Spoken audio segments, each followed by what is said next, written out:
Hello! Hello! Welcome to Explore Home Repeat. My name's Matt. And I'm Izzy. And today we're at the Roald Dahl Museum and Story Centre in Great Missenden, Buckinghamshire. Tiny, very pretty little village.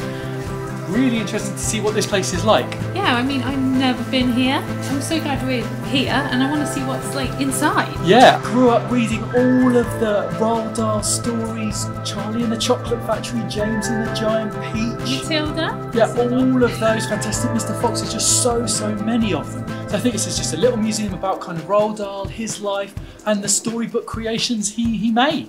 Right, so you ready to explore? Let's go!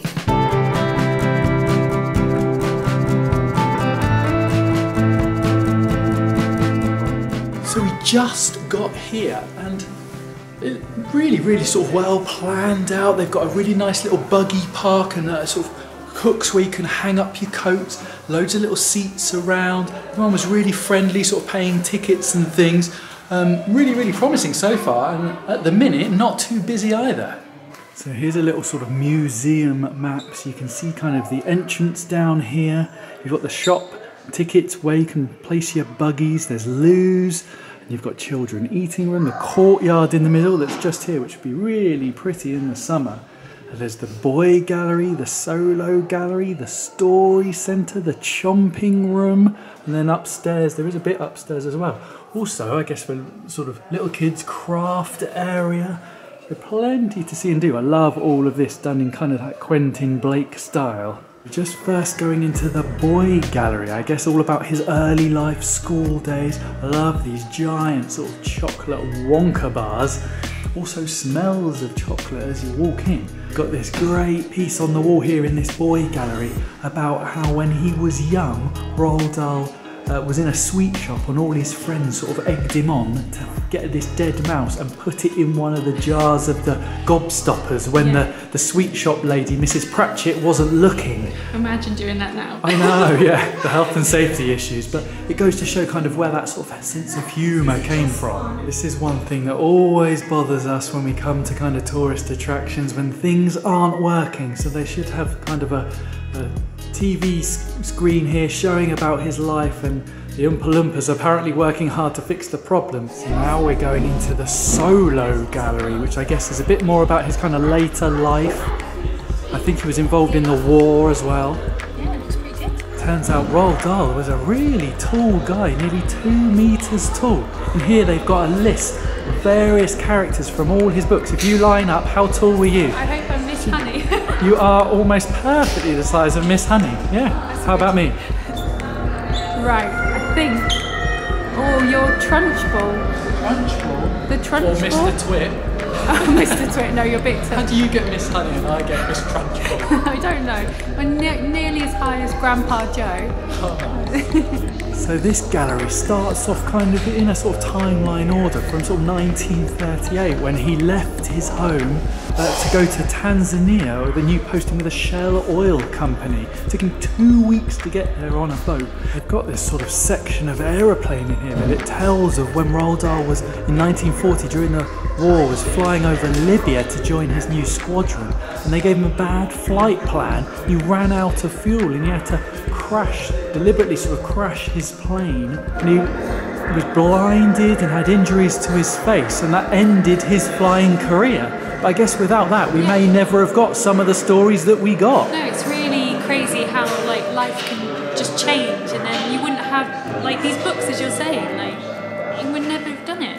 So Roald Dahl famously wrote a load of his books in a little writing hut at the bottom of his garden, and they've got kind of a sort of semi-recreation here showing the front door here and the footprint of this 2-room writing hut that he wrote all these amazing fantastical stories. I do like these graphics on the floor. This one says Roald Dahl told some visiting children that there were wolves in his writing hut so they wouldn't go in.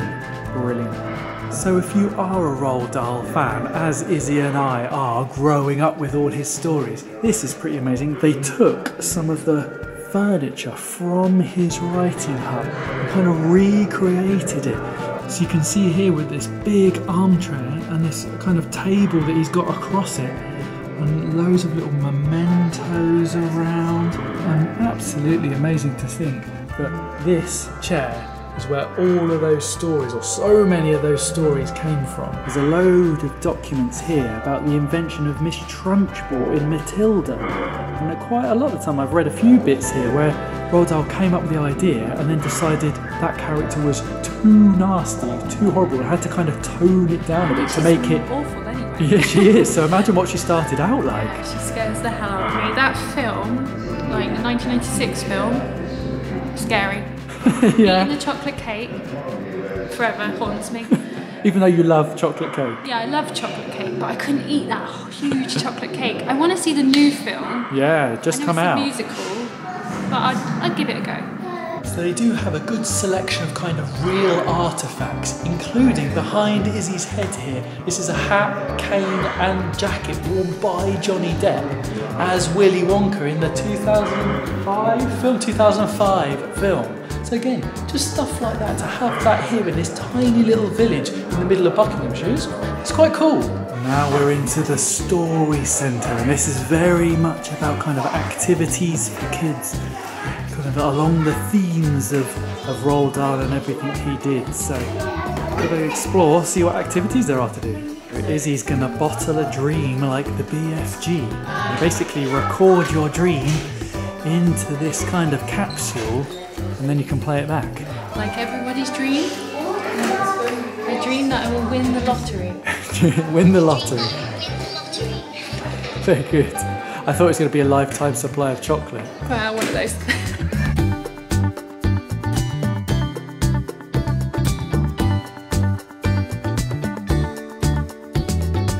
So that's our day over here at the Roald Dahl Museum and Story Centre. What did you think? I think it's a really cute place. Yeah. Like, I know it's not massive, but I really enjoyed myself for a rainy day in Absolutely. January. $7.95 to get in for adults. Kids under 5 get in free. I think you're going to only be here for about an hour or two. Maybe if you bring a picnic with you, eat either out in this courtyard if the weather's nice, or in one of the eating rooms. I think you've got a good little afternoon out here. So there's a lot about him. There's Yep. not really much about his stories. Imagine being immersed in his story.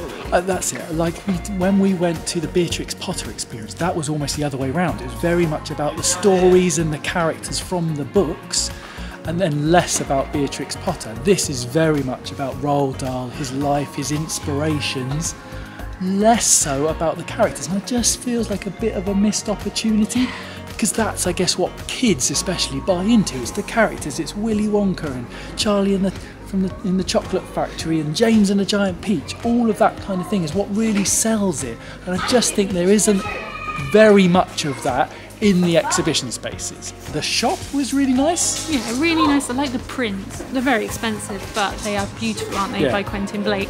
All of the sort of souvenirs in there, really high quality, nice stuff, not just kind of cheap tat. So really worth popping in there as well, sort of after you've done your tour. But generally, I think you've got an afternoon to spend, particularly if it's raining. It's virtually all indoors. A really great little place to come in the absolute middle of nowhere in Buckinghamshire. So with that being said, we're off home. Don't forget to like and subscribe, and we'll see you next time. Bye. Bye.